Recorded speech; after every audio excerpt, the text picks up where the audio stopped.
भिरिया सिटी भरिसां वहशी सफ़त इंसान पंहिंजे पीउ वेगे माउ ऐं भेण खे कुहाड़ियुनि जा वार करे बेदर्दी सां क़तल करे मौक़े तां फ़रार थी वियो आहे। नए साल जे पहिरें ॾींहं ते इंतहाई अफ़सोसनाक ख़बर खां तव्हांखे आगाह कंदा हलूं त ख़ान वाहण थाणे जे हद ॻोठ मोहम्मद आलम गोंदल में ज़ालिम वहशी जवाबदार धणी बख़्श गोंदल पंहिंजे पीरसन पीउ अहमद ख़ान गोंदल, वेगी माउ सकीना गोंदल ऐं भेण शकीला गोंदल खे कुहाड़ियुनि जा वार करे बेदर्दी सां क़तल करण बाद मौक़े तां फ़रार थी वियो आहे। इतला ते ख़ान वाहण पुलिस पहुची मक़तूलनि जा लाश इस्पताल आंदा, जिते ज़रूरी कार्रवाई करण खां पोइ मढ़ वारसनि हवाले कया विया।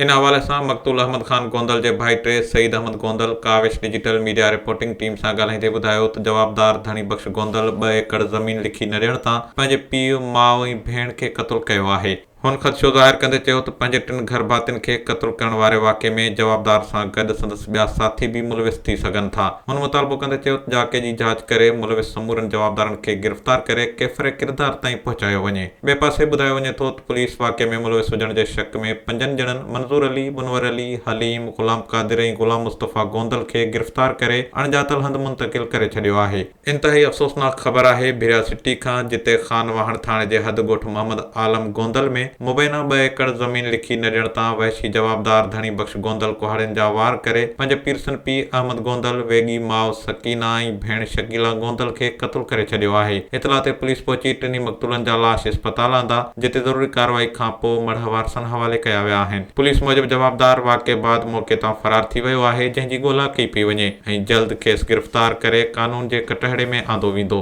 Mir Mohammad Sahto, Kawish digital media reporting team, Bhiria city.